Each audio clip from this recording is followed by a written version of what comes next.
What's up guys, it's Matt here with Revive Builds and we're at the Crispy Cottage. Now it's towards the end of summer and it still doesn't look like nothing has happened, but we have done a lot of reframing. As you can see here, we reframed all of the windows and put in all new windows, as well as some reframing here. We changed the layout. All right guys, so I want to show you some of the framing that we had to redo as we uncovered the walls. So first off, I want to say, you know, the fire happened over here in this right here, so we had to actually reframe all of that. It was basically a really old addition that had a little crawl space. So that's where the main fire was. So we had to redo part of the roof. We had to redo some of the floor framing. And there was, you know, smoke damage, I would say, on pretty much all the walls. And then, so we had a fire abatement company come. They basically soda blasted the whole house.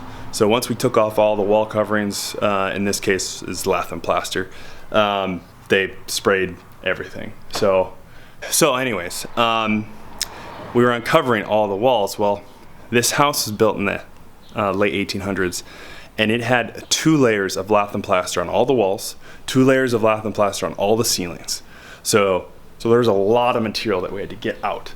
So that's why it kind of took a long time, but once we took everything out, no window was framed correctly in our standards, in today's standards. So we had to reframe with an actual header and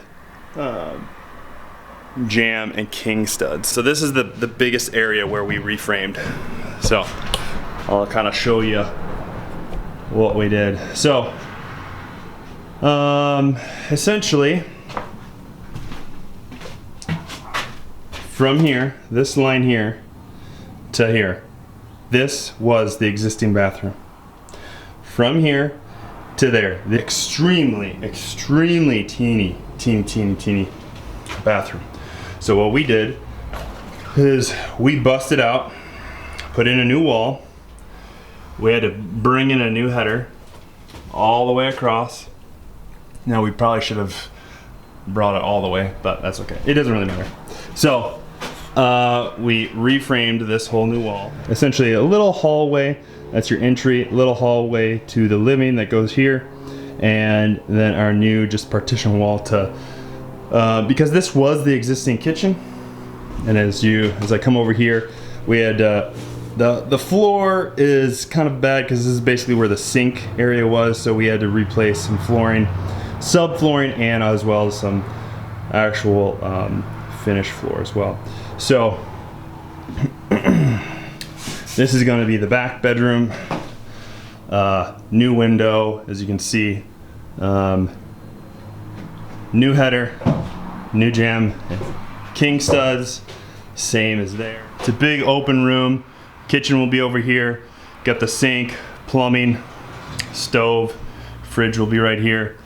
And then some cabinets will be obviously lowers and then some uppers. But we have all of this flooring we had to tear out, throw away. So we got all new flooring from older existing homes, so it somewhat matches the existing flooring in the bedrooms. So trying to create that character in this older home. You can kind of see, but there still is kind of a slope. Basically this wall is a bearing wall for the ceiling here, as well as this roof, as well as there is a beam in the basement that supports this floor. Well, the beam below in the basement was not, basically they had taken out a post many years ago. It was sagging, it was rotting, so we had to redo this beam in the basement. We also had to reframe this wall, put sister and scab studs so that we could actually, because we had to cut, so these were existing, we had to cut these, you know, when you open up these walls, you find things that are just completely different. There was a doorway here, so we had to take that doorway out, reframe it with some studs, so we had a good stud wall in. But essentially, we tried to jack up this wall as best we could. You know, and as you take out certain things, you'll find, well, that's not gonna cut it. So these 2x4s, now they were rough cut 2x4s. They were larger than your average 2x4. They had a complete bow in them, so I had to I was gonna scissor them with some other 2x4s and cut some stuff, but I decided to just take them out, put 2x6s in. I did lap them with the roof rafters, as you can see here. So they're 2 feet on center, roughly. Some are a little bit larger. I think they just kind of went with whatever they felt like it. Maybe they didn't have good tape measures back then. As you can see over here, they actually had a window because the porch was actually an exposed porch. So there was a window actually here. But we closed that up because we didn't really want a window to another room. And that provides just more space because there's plenty of light through this 5x5 window.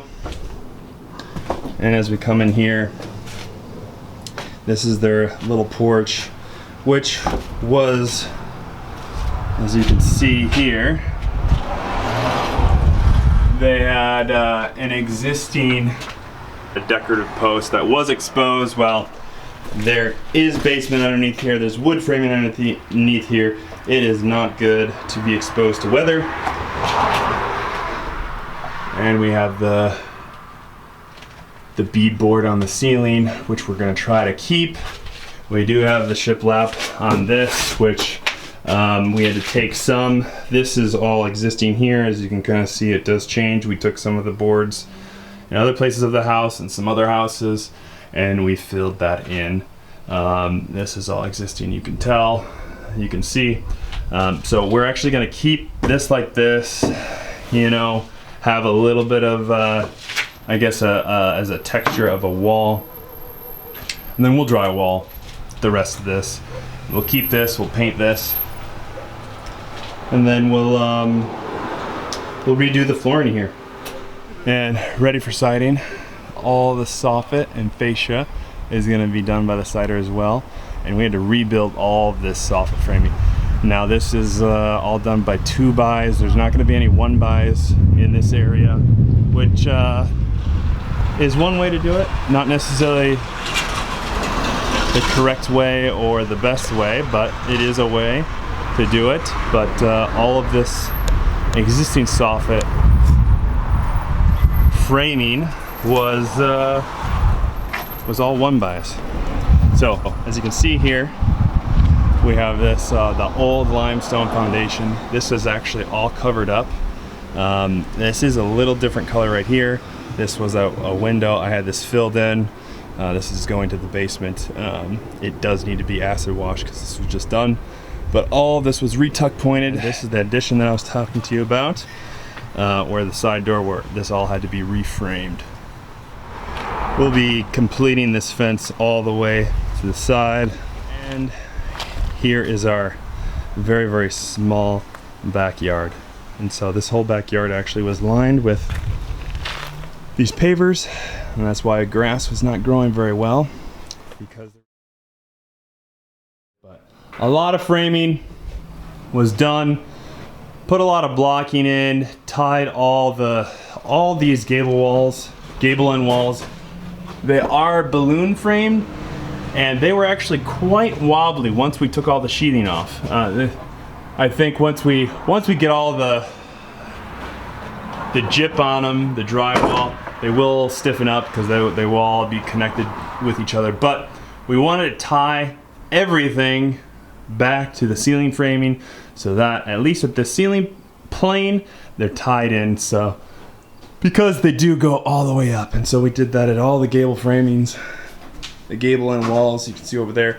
We also did add blocking into all these ceiling, and we'll also do it for the whole floor to stiffen the whole floor up, as everything is quite old. So that's kind of an update of the framing that we did here at the Crispy Cottage.